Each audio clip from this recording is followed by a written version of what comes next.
the Monday morning quarterback on the 30th of October 2017 from WBRN Radio in Boston and on the Boston Red Network. It was a wow in Houston last night, no doubt about it. We'll get to that in our sports segment and commentary there. But basically, if you look at both teams, whether it be Mr. Kershaw, Mr. Keuchel, it was a breakdown in pitching. In World Series games, and in games in particular, it's not unusual to have one game that's, say, a blowout, where it's 8-0, 8-2, etc.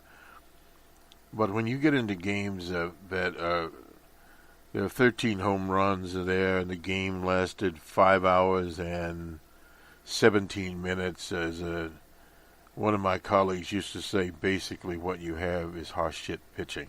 There's no doubt about it, and we'll talk more about that from Andy McCullough of the Los Angeles Times sports staff. He sums it up, and also from Houston, ESPN. And we'll look also at the protests in Houston, Texas, the Houston team. They were playing, I believe, in Seattle, but nonetheless, the protests were there, and it was a reaction to the inmates' comment by the quote-unquote owner of the Houston football team, Jesse Jackson, talking about the plantation mentality. We talked here many times about side issues that are coming out in this political climate.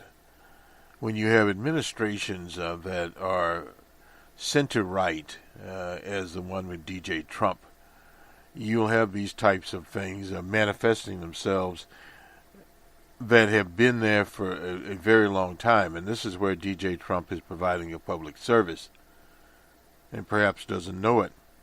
But the NFL has been a plantation system since its inception, and things that need to be corrected are now being corrected. This is really not about things that need to be said. This is not it.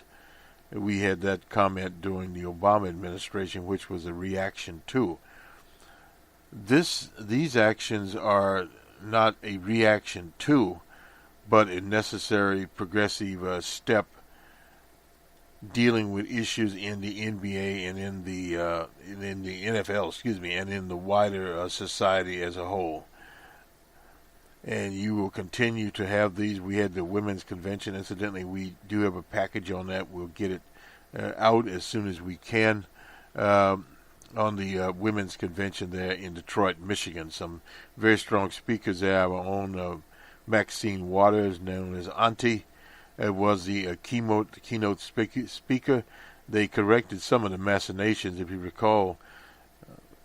Some of the press reported, and this is a monopoly press, they always report things that are incorrect. I won't say they were fake news, just incorrect. That the keynoter was going to be Bernie Sanders of Vermont. Bernie was slated to go to Puerto Rico. We need to check on that one. And there's also the contract with that energy company out of Whitefish, Montana. That contract is going to be canceled by the Puerto Rican government. That was a very small utility there that had connection with and in the same hometown as the Secretary of, the Secretary of the Interior, I believe. Anyway, Zilke, I'd have to ask Mary out in Montana about precisely where this clown is. But those are some of the things that are coming up. And, of course, all the buzz is, we'll go to E.J. Dionne, one of our favorite liberal writers, on the tax cuts. The tax cuts are very important. When we were working on our Numbers Man program, which is our macroeconomics program, it will be out also, a little behind because of the World Series. This backlog will clear up after the series is over, and it's sort of like the November adjustment. And, of course, then also we have many of these municipal elections out here. We need to attend to those also in some manner, where we'll be giving the results. Our are covering the uprun to them. And they're in numerous cities. We highlighted this week on the election in Boston. That is an election in which Tito is running there against the Mayor Walsh, who is installed there, who has a very high approval rating, Tito Jackson. And it shows at the poll, I think his approval rating, this is Mayor Walsh, of about 67%. So that puts Tito, there's still some undecideds out there, at about 29 or 30% of the vote there in Boston. And it is a struggle.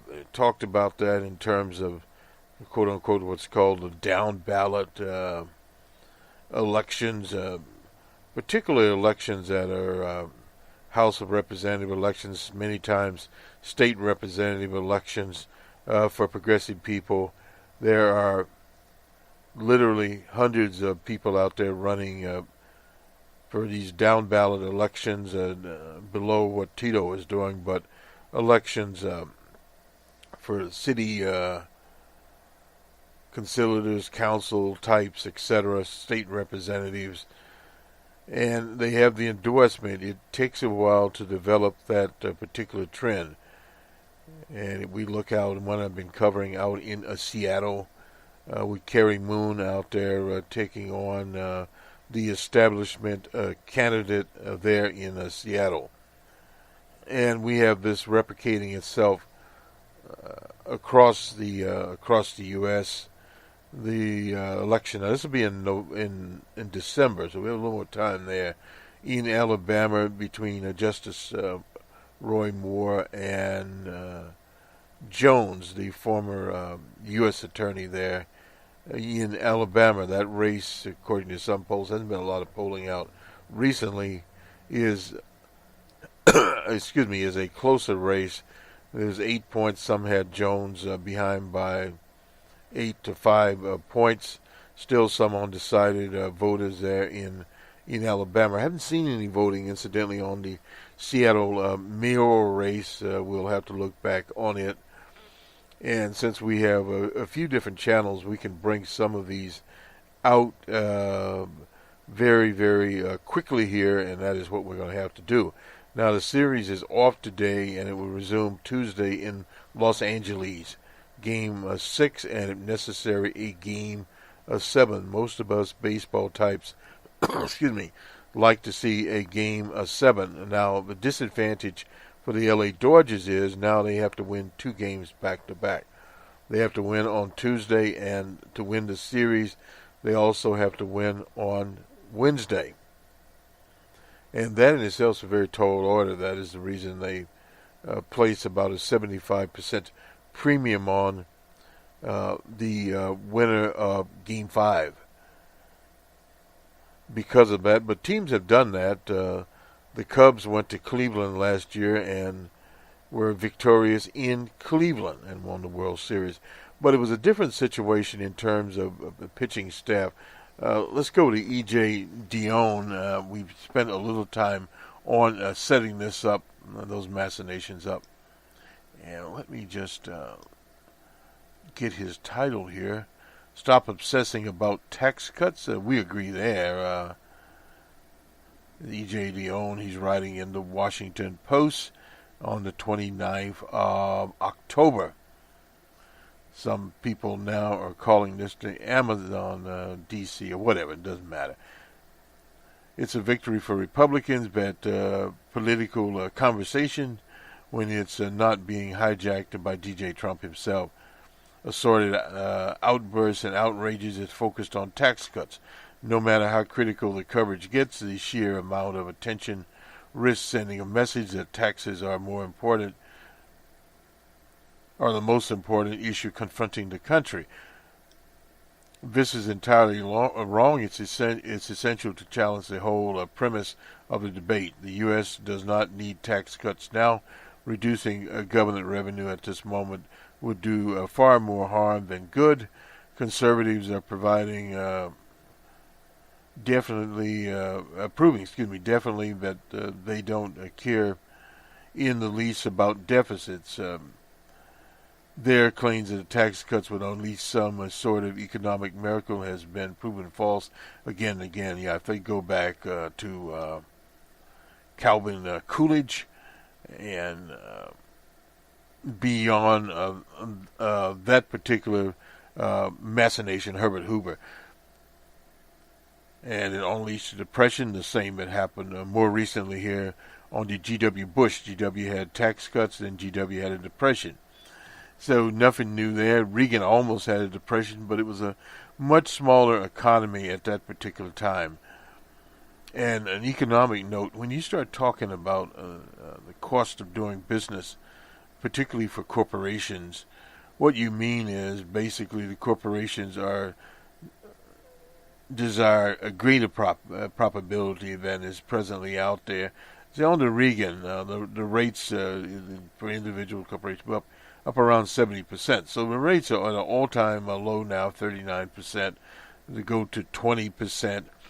But part of the problem there is just not enough revenue to run a modern industrial capitalist government. That is part of the problem.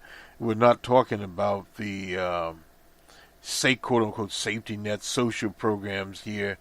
And what we're talking about is a government operational budget for such things as Katrina, Maria, etc., and these so-called conflicts. Let's go on with this. But there's even bigger objects. The opportunity costs of this obsession are enormous because it keeps us from grappling with the problems we really need to solve. Ever since D.J. Trump's election, a discussion of a vast divide in our nation between the prosperous regions and those battered by economic challenge have filled our newspapers. I call it challenge, he calls it change, web pages and airwaves.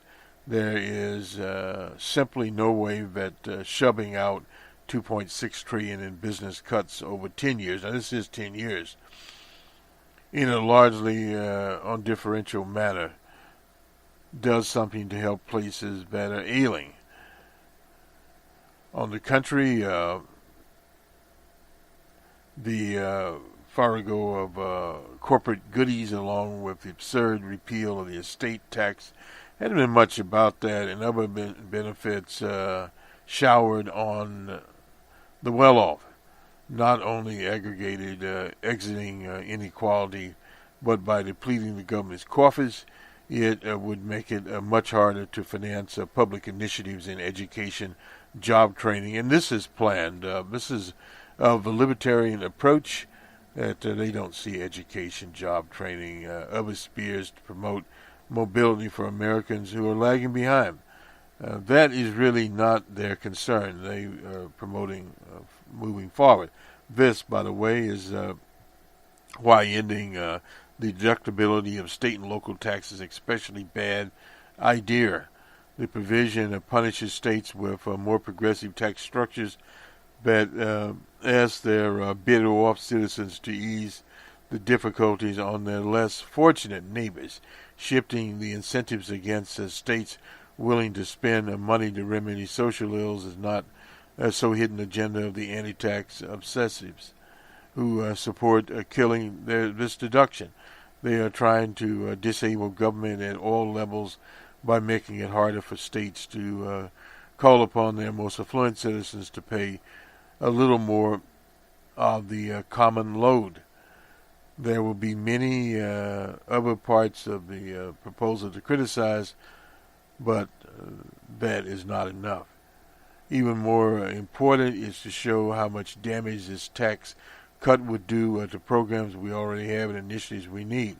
Democrats are noting that the Republicans' budget pays for tax cuts with, among other things, $1 trillion reduction in Medicaid. Well, that was the whole idea of destroying Obamacare. Nearly half of that amount from Medicare. If Republicans can't get their act together to destroy Obamacare, they will simply starve the healthcare system, particularly for low-income Americans, which is not really part of their program. But tax cuts shove aside priorities as well. Regional inequalities are now so pervasive throughout the West that the Economist magazine, as friendly to lightly regulated capitalism as any publication, recently devoted its cover in a special report to steps we need to take to reduce the gap between rich and poor. Opportunities are limited for those stuck in the wrong place, the magazine wrote, and the wider economy suffers. All who care about saving a liberal democracy should support a reform market that responds to the discontents of those left out. Meanwhile, Dylan Matthews reports on Vox that Senator Bennett and Sherrod Brown of Ohio have introduced a bill. Well, it doesn't really matter because they're not the majority. Would drastically expand the child tax credit to $3,600 a month, $3,600 a year. For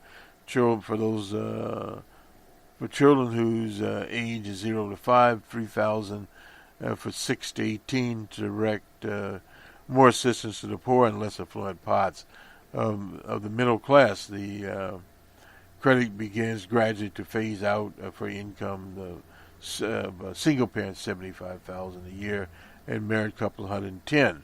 The plan, Matthews writes, should cut child poverty in the country in half from 16.1 to 8.9, still roughly too high.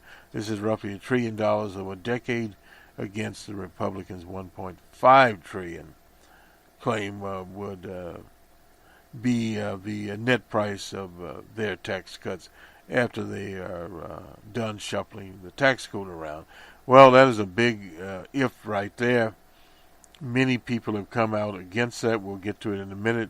We'll just do it now from memory. The real estate lobby has talked about defeating it and moving forward on it. Let me just back up here a little bit. And Republicans desperate for win already face setbacks as they prepare to unveil their tax. This is back to the Washington Post. I'm not sure if this was Republican efforts to overhaul the tax code suffered a bruising setback over the weekend when the powerful corporate interest groups came out against the proposal just days ahead of the House leadership plan to release it to the public. Yeah, this is right here, the National Association of Home Builders. After learning that a home ownership tax credit it wanted would not be in the initial version of the bills, is preparing a nationwide campaign against it. This development underscores how difficult the prospects of a successful tax overhaul will be, given the complexities and competing interests that DJ Trump and the GOP lawmakers are trying to serve. We will do everything we can to defeat this thing. That's Jerry Howell. He's the chief executive of the National Association of Home Builders. DJ Trump and the Republicans have cast their measure as a once-in-a-generation. There's no doubt about that. This is a once-in-a-generation rewrite, a last grab that speaks in volumes to the condition of industrial capitalism in the U.S. One, they say, will stimulate the economy, create millions of jobs, give voters a reason to stick with the party in the next year's midterm election. That's from Kevin Brady. He doesn't know what he's talking about. He's chair of the House Ways and Means Committee. They will put this bill out on a Wednesday from the president to speaker. The stakes couldn't be much higher with the approach the end of their first year controlling the House, Congress, and the White House and everything else. Republicans are desperate to post a win before the next midterm election. But the problem here is that this so-called win will be very, very controversial. Much of the pressure and much of the spotlight will fall on Brady, a bare-potted, unfailing, sunny former Chamber of Commerce executive who is largely unknown outside of Washington after 20 years on Capitol Hill. His challenge is to build consensus, while fellow Republican lawmakers, corporate lobbyists, and perhaps even Trump himself picked the bill apart. Ryan and Brady hoping to starve off corporate defections in as long as possible, arguing that the plan benefits the economy and would outweigh the losses of any industry-specific tax. But the decision to roll back key items of deduction has already alienated the home builders as well as the National Association of Realtors, both major lobbyists, and they are Republicans. The home builders are considered amongst the most politically influenced groups and play a large role in local economies from virtually every congressional district. So they'll be calling these people up. Howard and Brown and Brady aside, aides spent weeks working together to add the bill's home ownership credit, which essentially would replace the mortgage interest and property tax deductions, combining both into a new credit. Howe said the builders, like other parts of the plan, such as a tax cut for Babbitt, they do, and lower rates for families, but they fear that the change could tip the housing industry into a recession. It will, and this is part of the problem that comes out there.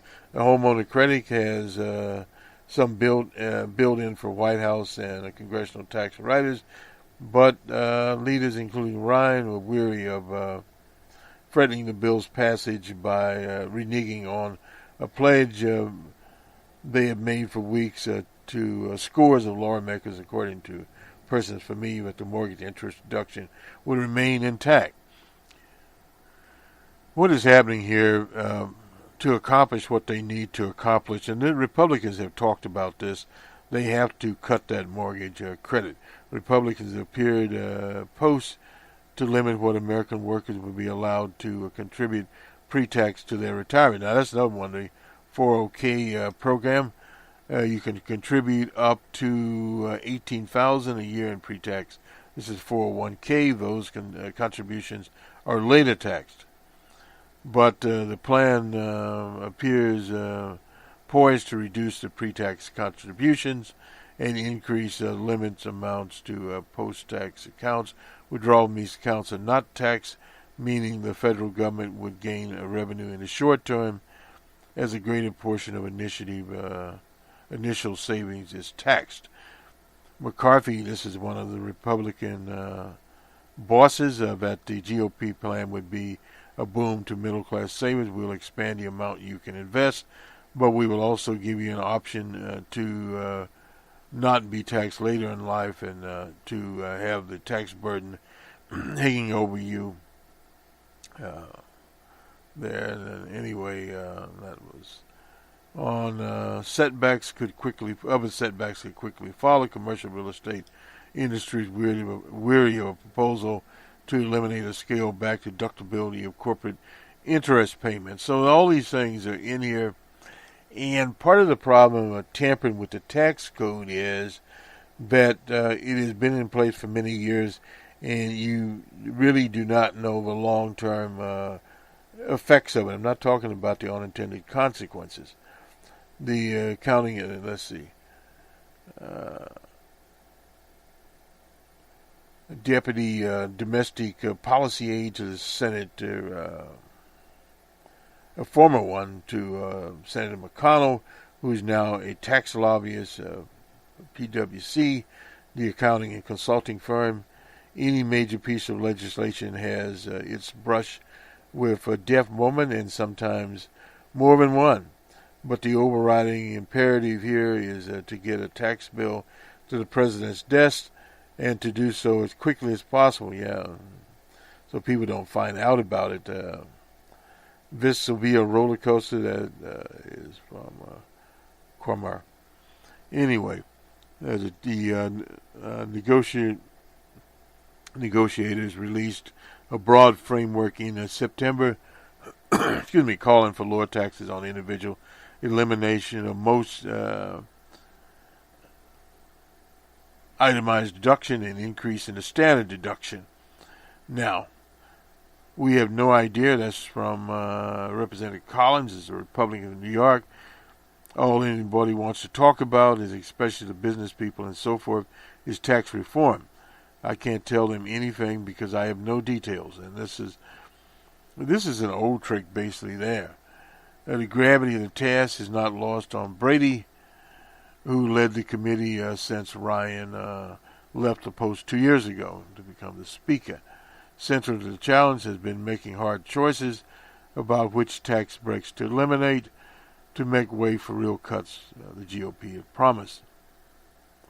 A provision that would put the Republican House members from New Jersey, California, that were high-tax states on edge, agreeing to maintain deductions for property tax, but not for income and sales taxes. Well, what this basically means is in New York, the Republicans will disappear. In Jersey, those that haven't disappeared will disappear. And in California, they're disappearing very fast. You're going to have to give and take. I think Kevin's strength is that he is able to pivot and move forward and keep pivoting and keep moving forward.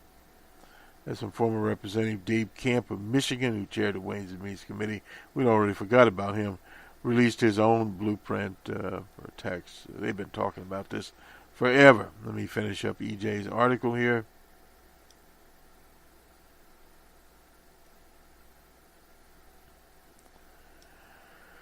The Senate is expected to start its own we'll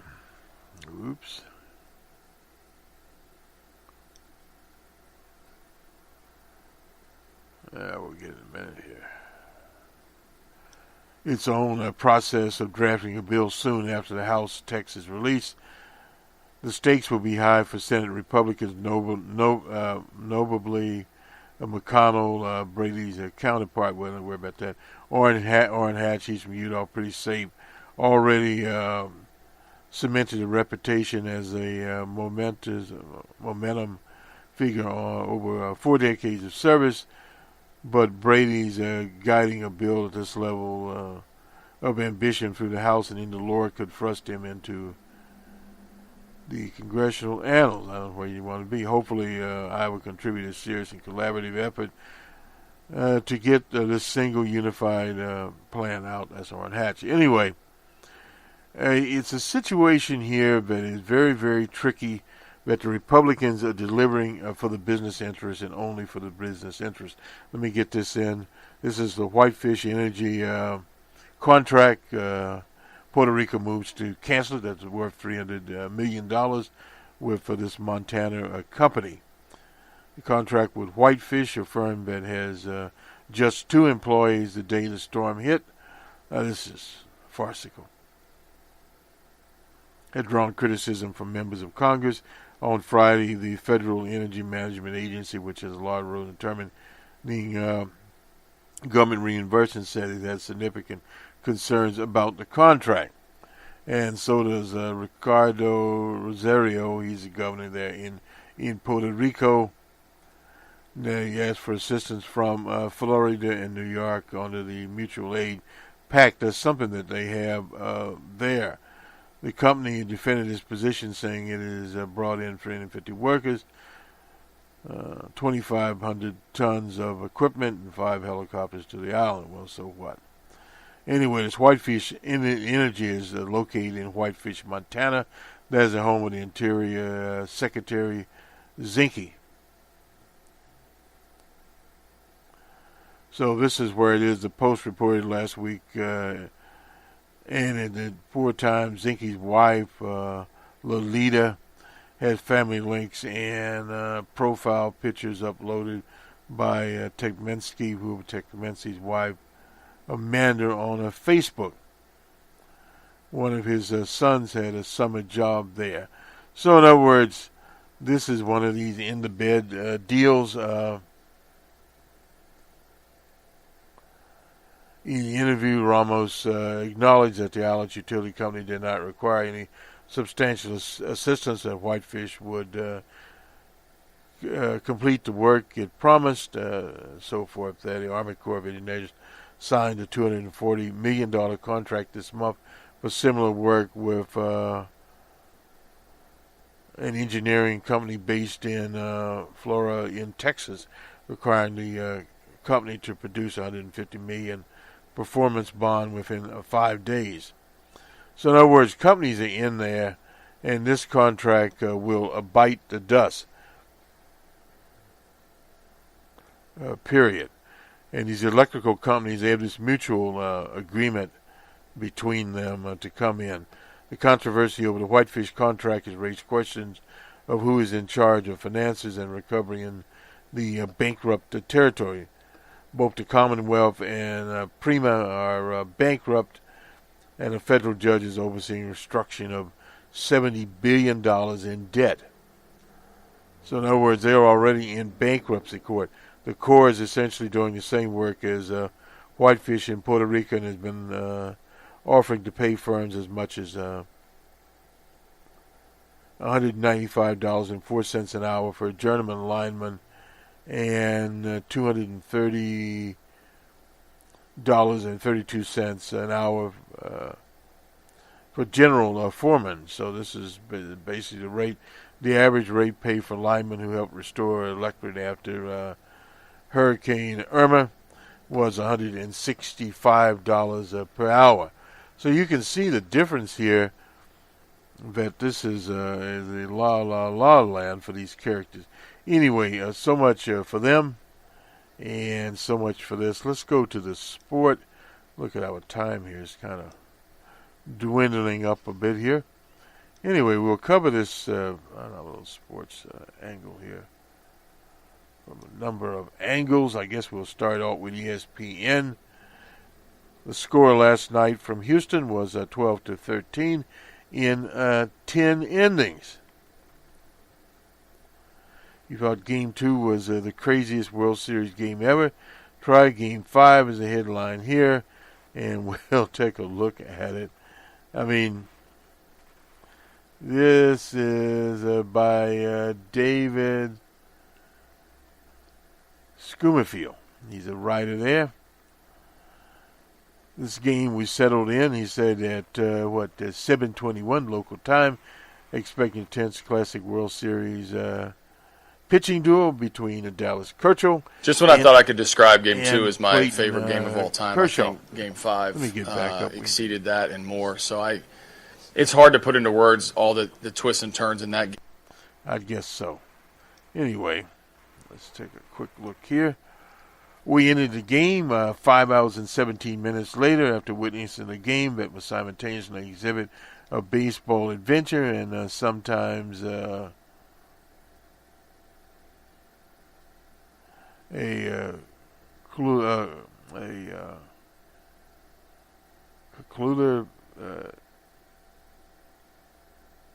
invested.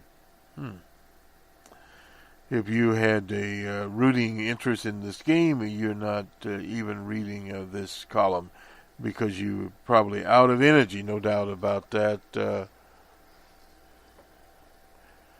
Period. The Houston Astros beat the Dodgers 13-12 in a 10-inning slugfest of epic proportion as the Astros hit 5 home runs. They became just the 13th team in World Series history to rally from 3 separate deficits and just the second to rally from a 2-3 run deficit. After all of that, they still had to score the winning run off of the best closer in baseball, Kenley Jensen there.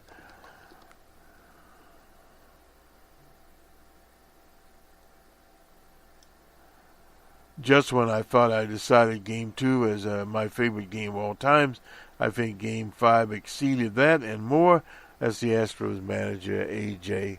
Hinch said after the game. It's hard to put into words all the twists and turns in the game, the emotion doing it at home and in front of our home crowd, and incidentally, they will not be in front of their home crowd the rest of the year. Just exactly what you expect to come to the park with Kershaw and Kershaw, the K&K pitching. Did it really happen?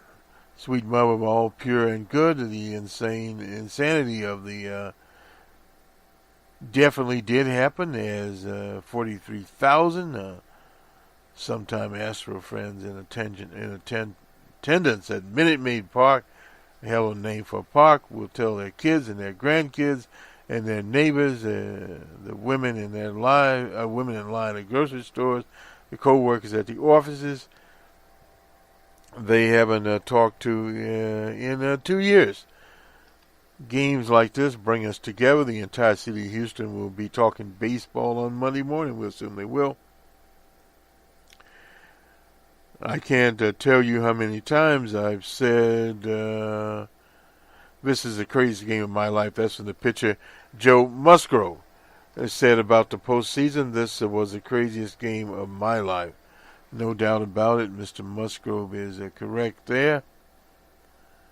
And Alex Bergerman, he hit the run, and that was the end of the story right there.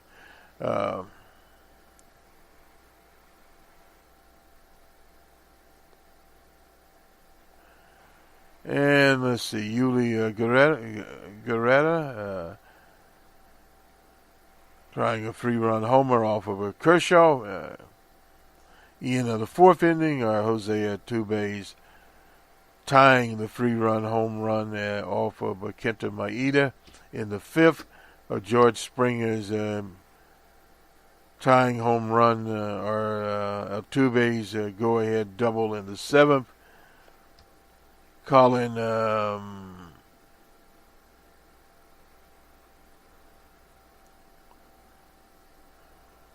McHugh turned to teammate Lance McCullers Jr. and asked, "Are we seeing something else of what is happening next?" McHugh, I'm sorry, I didn't get that name right in a minute here. I mean, this game is the 25 runs from the second most in World Series game. The team combined for 7 home runs. The offenses were so locked in that the teams combined for 28 hits, 28 swings and misses. When the Astros were trailing 4-zip in the fourth, with a probability of was 12%, but this didn't factor in that Kershaw was pitching. When Brian McCann homered to give the Astros a 12-9 lead in the eighth, their win probability was 97%. The Dodgers still managed to tie with 3 runs in the ninth. This is just unheard of. This is a collapse of pitching, as we talked about earlier. There have been 2 games in World Series history with 5 plays where the winning probability changed at least 25%. This is from Craig Edwards. Game 2 and Game 5. We'll be talking about this on baseball sites forever. Bergen had never had a walk-off home run in his career. There was a short delay as the Dodgers had a meeting on the mound, and Derek Fisher pinch run for McCann. Well, I mean, this is something else. We could be here forever with this. Anyway, this whole series has been an emotional roller coaster. That's from Dave Roberts, the manager of the Dodgers. After the loss, it's 2 best teams playing for a championship. Guys want to take the ball. Guys coming up with big hits in big spots. That's what makes the World Series all about. Well, no doubt, this is one of the more exciting World Series. I mean, it's not a 2-1 game from Houston. Astros on verge of title after beating Dodgers in an epic game 5. This is by Jake Kaplan of the Houston Chronicle. In the back and forth battle between 2 heavyweights, the Astros overcame 3 deficits and countless momentum swings to defeat the Dodgers 13-12 in 10 innings. The final Minute Maid Park crowd of this season was treated to a game that for all sorts of crazy and untimely and ultimately left the American League champions merely 1 win away from their first championship. That's important to note. The Astros have never won a championship. They used to be in the National Game 6 Tuesday night in Dodger Stadium, otherwise known as Chavez Ravine. It will be nearly impossible for it to top its predecessor in the 5 hours, 17 minutes. That'll be talked about. Marathon that started Sunday night, ended Monday morning with Alex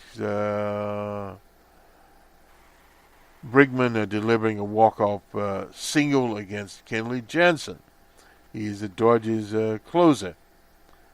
Naiva ace, Mr. Kershaw, or Clayton Kershaw, completed even 5 innings for the top 5 in the Astros lineup. Homered, the mess that is the Astros bullpen led manager A.J. Hinch to deploy Brad Peacock for 39 pitches after he threw 53 only 2 nights earlier. So Peacock again played an important part in what the Astros were doing. One of the comments to be made here, particularly with the Dodgers and Kenley Jansen, the manager there Roberts used Kenley Jansen too much in the final games of the season and in the championship series against the Chicago Cubs. In other words, the arms were just tired. And this Dodger bullpen, after winning, this is one of the problems when you win as many games as the LA Dodgers did in streaks, you can deplete your bullpen. So some of the pitchers that were normally ratios fell short with the Dodgers. We'd been listening at their games constantly over the 2017 season. Now they go on to say that Kershaw, the greatest pitcher on the planet, blew a 4-zip lead. Who would think of that? But Kershaw has been hurt this season. He's one of the reasons for that. It was fitting the Astros' core 4 players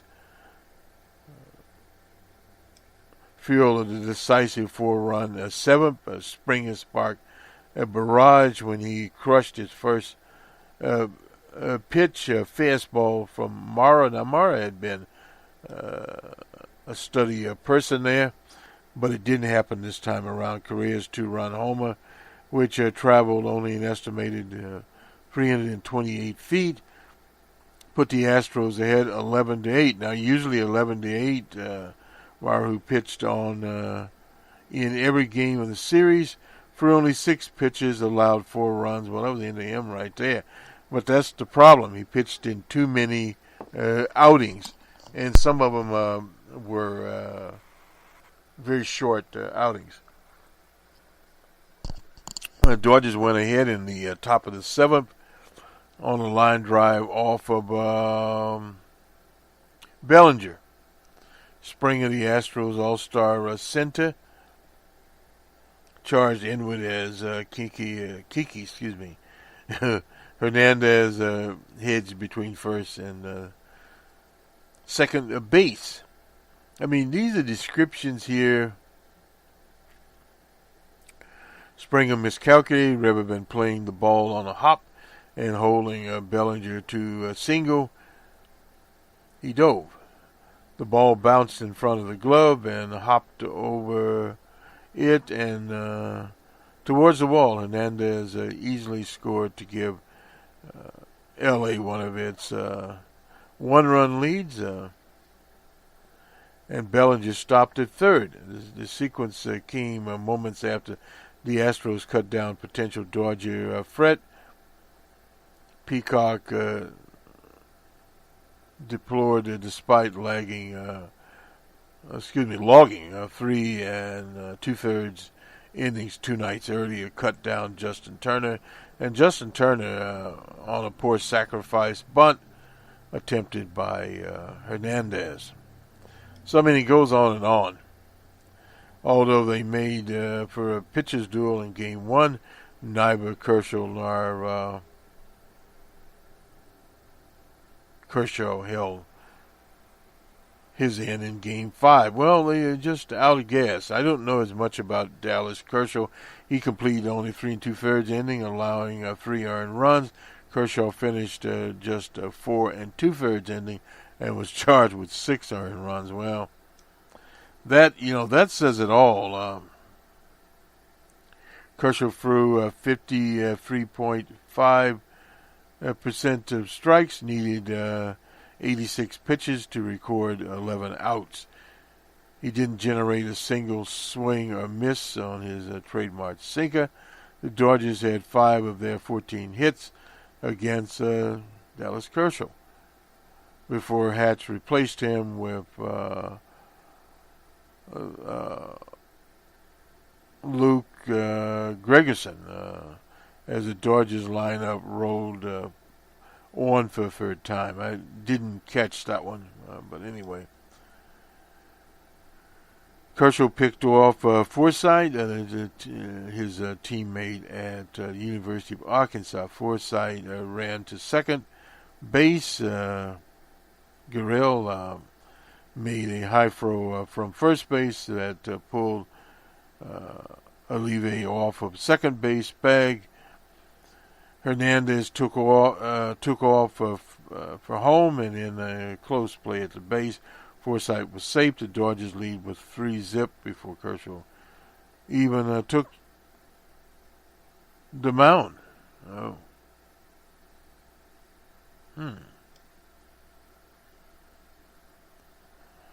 Anyway, Kershaw even took the mound. Sorry about that. Not Kershaw.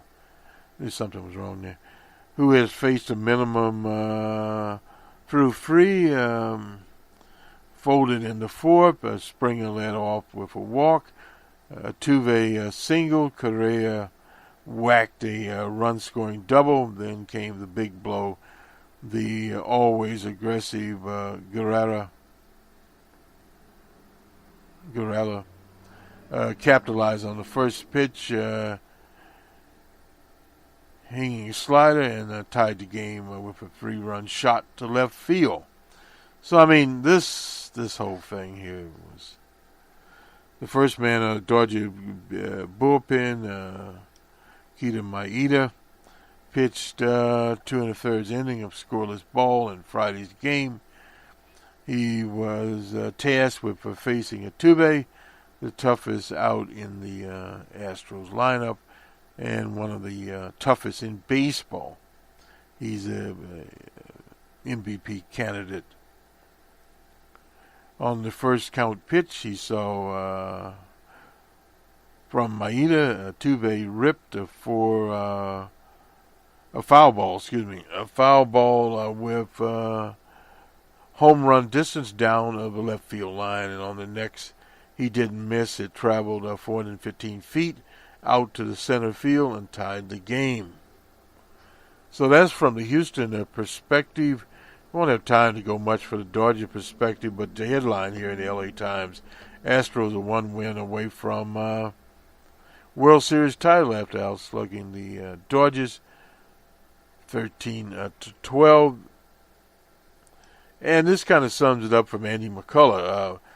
The baseball's too slick, or maybe they are juiced, or maybe it's both. The strikeouts happen too often, the home runs never stop falling, and the oomph is always wrong.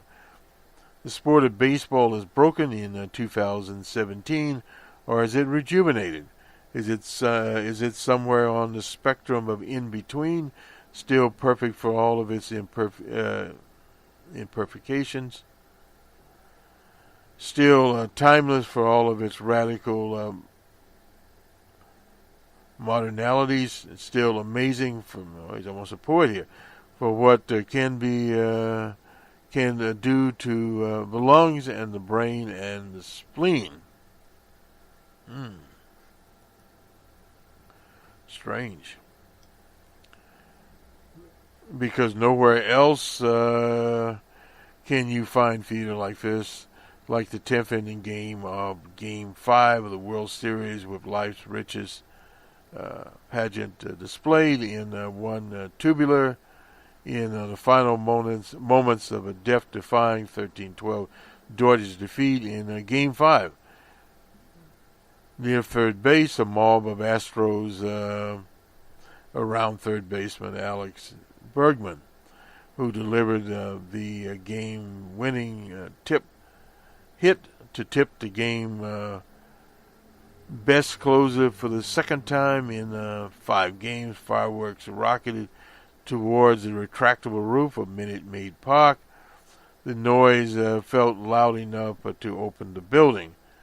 His head down, his body exhausted, Kenley Jansen walked off the mound, unable to attain the remorseless beast that is the Astros offense. No one on this team could, not Sunday in the game that lasted 5 hours, 18 minutes, pushing the Dodgers one defeat away from the offseason, down 3-2 in the series. The outcome felt cruel for the Dodgers. It did not wince. They just could not hold back their opponent. This is it, Jansen said.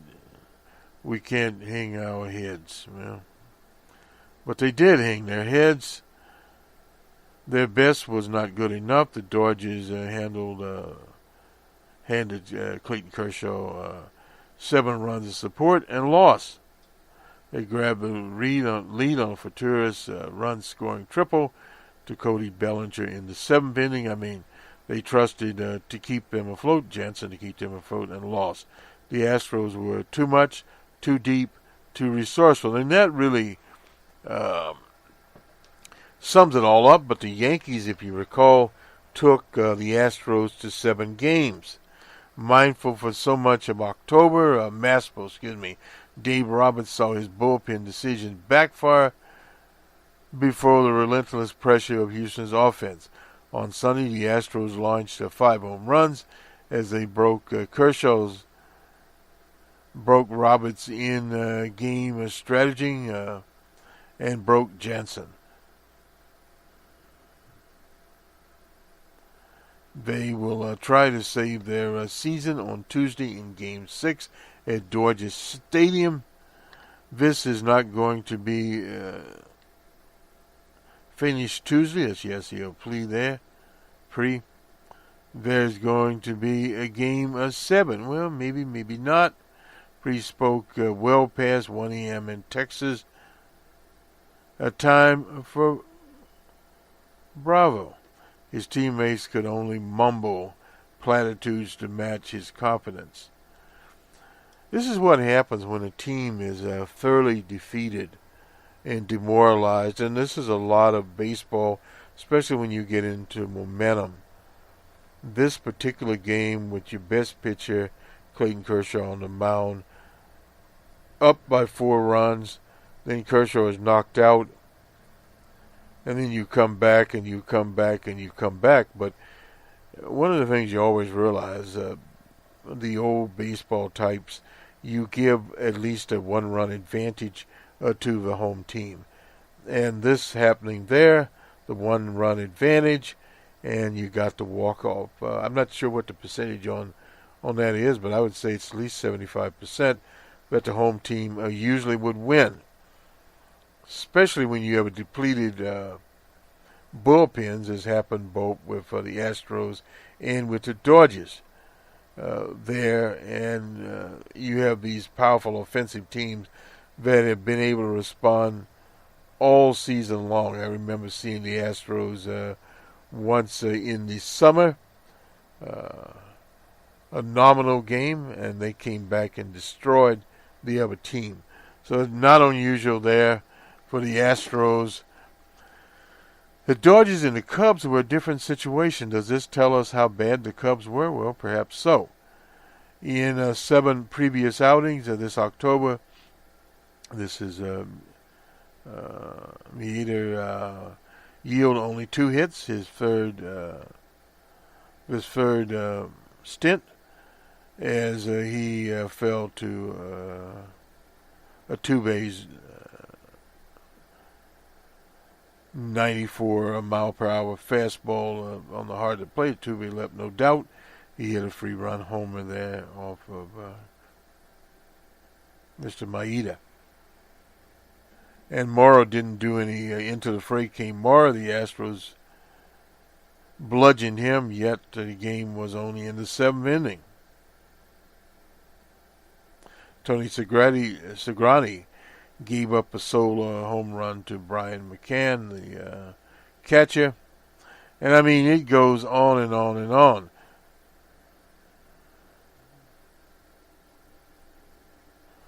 So the final sentence here, everybody's pretty exhausted after one emotionally and physically, as Kershaw said. It's a tough one. The Astros parted. The Dodgers moaned. The game did not end the 2011 season. It only felt like the combination of it, in which the ball seemed enhanced, the homers seemed endless, and the cost of all it felt so taxing. Well, this is life in general as you mimic politics, and we didn't get to Houston. Sorry about that. We'll do it in another broadcast. But effectively, all but 10 of the Houston players kneeled during the national anthem. This thing is bigger than they think. And this whole scenario, as Jesse Jackson said, the plantation mentality, is now front and center. The only question is, will it extend to the Super Bowl? That is what the NFL is thinking about, along with other things they are thinking about too. From this mic, we see probably there would have been less of a demonstration had not the owner of the Houston team made the comment about the inmates. That did not go very well at all. In other words, the inmates running the yard. And I guess he's the warden, Adams. So the situation there is that these things come out, and no matter what DJ Trump tweets, or DJ Trump does not tweet, it really doesn't matter. The polarization is already here. It increases. And incidentally, we had Nazis marching in small town Tennessee over the weekend. So all these things are out there. And another story, we didn't bring it forward yet, about Facebook and some of its machinations in the 2016 election. This week, supposedly, some indictments will be unsealed in Washington under the probe led by Mr. Mueller. So we'll see more and more things are coming out here, and the consequences of it across all spectrum, not only the National Football League, but corporate America with the tax cuts for the rich, social media with where they play in it. Again, this is part of the corporate situation. You can't divorce one from the other. As people organize around what they see as just unjust from a social justice standpoint, and where the Democratic Party is, when we look at the women's convention there in Detroit, you just can't simply say we want you to vote for us and then decide they're going to throw the progressives under the bus. It doesn't happen that way, as Ms. Turner said. So all of these things are faced there. These old blueprints are not working, and this is baseball imitating the society. Have a good week, everyone. We'll talk to you soon from WBRN Radio in Boston and on the Boston Red Network. Our voices also about gave out here. Good day.